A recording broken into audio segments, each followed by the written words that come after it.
Magandang araw kabayan. Salamat sa pagbisita sa aking channel.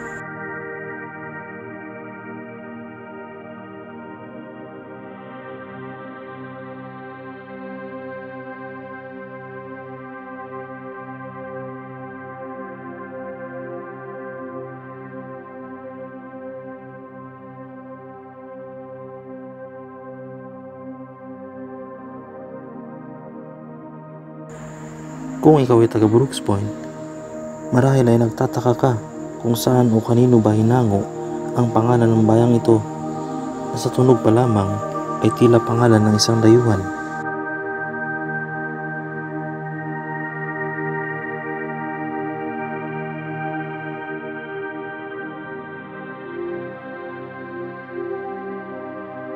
Kung hindi ka pa nakarating sa lugar na ito, ang Brooks Point ay matatagpuan sa timog silangang bahagi ng Palawan. Isa itong first-class municipality. Ang mga munisipyo ng Bataraza, Socorro Española at may mga parte ng Rizal at Quezon na dati ay sakop ng Brooks Point. Dito natagpuan ang pinakamalaking perlas sa mundo na kilala sa tawag na Pearl of Allah. Tinawag rin itong Pearl of Lao Tzu. Ang pangalang Brooks Point ay mula sa isang British soldier, si Sir James Brooke. Siya ay tinaguri ang the first white Ra ng Sarawak at ang pasimuno ng Brooke Dynasty. Pinaniniwala ang nakarating si Brooke sa Palawan noong minsan itong maglayag at mapadpad sa isang malawak at mahabang isla na pinaninirahan ng mga katutubong Palauan at mga Muslim na sakop ng Sultanato ng Sulu. Ito ay nagsimula silang makipagkalakalan.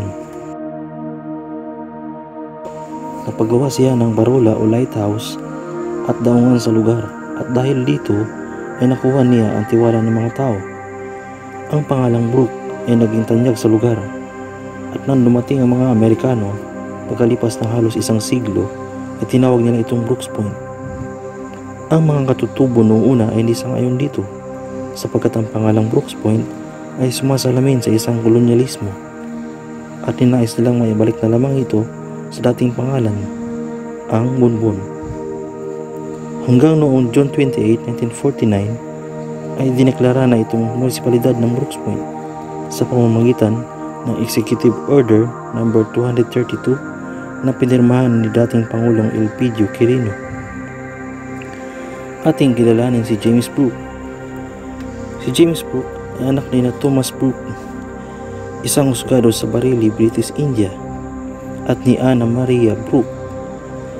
Siya ay pinanganak sa Bandel malapit sa Calcutta sa Bengal noong April 29, 1803. Noon ang India ay nasa ilalim ng imperyo ng Britanya.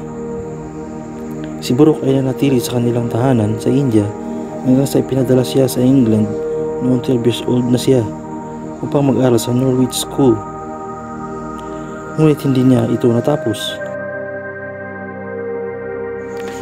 Kaya itong si Brooke ay nag-home tutorial na lamang bago umuwi sa India noong 1819 at naging ganap na sundalo.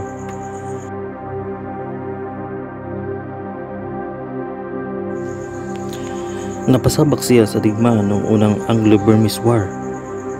Taong 1825 ay nakabalik siya sa England upang magpagaling dahil nagtamo siya ng pinsala sa katawan dulot ng digmaan. Noong 1830 ay bumalik siya sa India, ngunit uli na para makasali sa kanilang hanay sa Bengal Army, kaya nagbitiw na lamang siya. Sinubukan niyang mga lakal sa silangan, ngunit nabigo siya.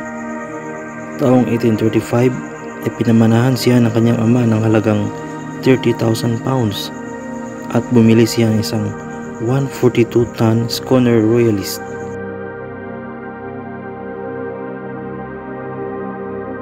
Naglayag siya patungong Borneo noong 1838 upang manirahan doon.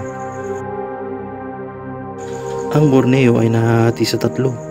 Ito ay ang Malaysia, Brunei at Indonesia.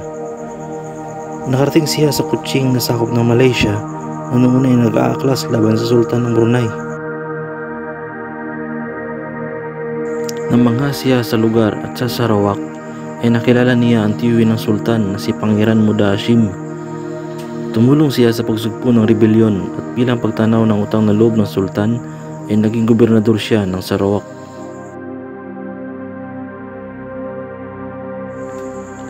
Sa kanyang pamumuno ay naging matagumpay siya sa pagsugpo ng mga pirata sa rehiyon. Tinuruan niya ang mga tao ng pagkapantay-pantay. Ginamit niya ang kanyang sariling salapi at pag-aari upang matulungan ang mga nangangailangan. Gayunpaman, may mga Malay sa Brunei na hindi natutuwa sa kanyang pamumuno. Plinano nila ang pagpatay kay Muda Hashim at mga tagasunod nito. Dahil sa pagkamatay ni Muda Hashim ay gumanti sila at sinakop ang Brunei sa tulong ng China Squadron ng British East India Company na nakabase sa Singapore.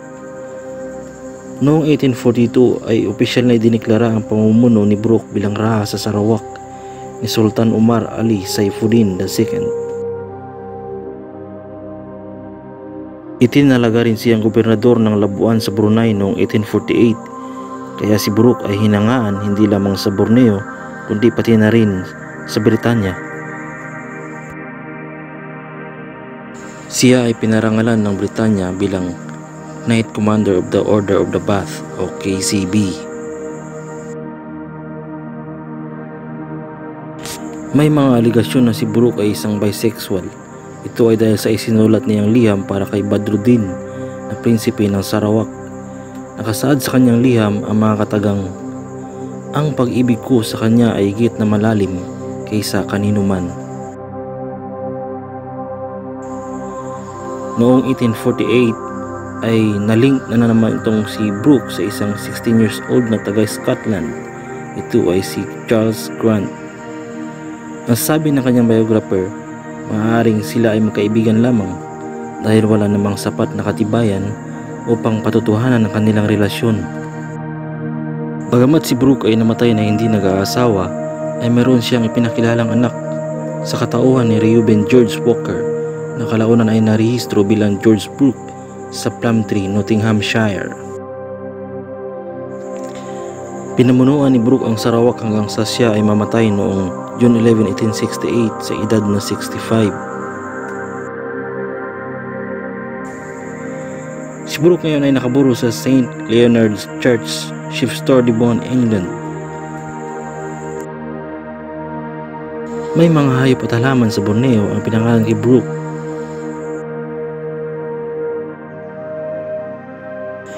Noong 1936, ang Warner Bros. At ang aktor na si Errol Flynn ay binalak na isa pelikula ang buhay ni Brooke. Ang pamagat ay The White Ra. Bagamat na-anunsyo na ang pagsasapelikula ay hindi rin ito natuloy. Noong 1857, isang lugar sa Grey County, Ontario, Canada ang ipinangalan kay Brooke ni William Couch Keppel, isang superintendent ng Indian Affairs sa Canada. Si William ay pamangkin ni Henry Keppel, matalik na kaibigan ni Brooke.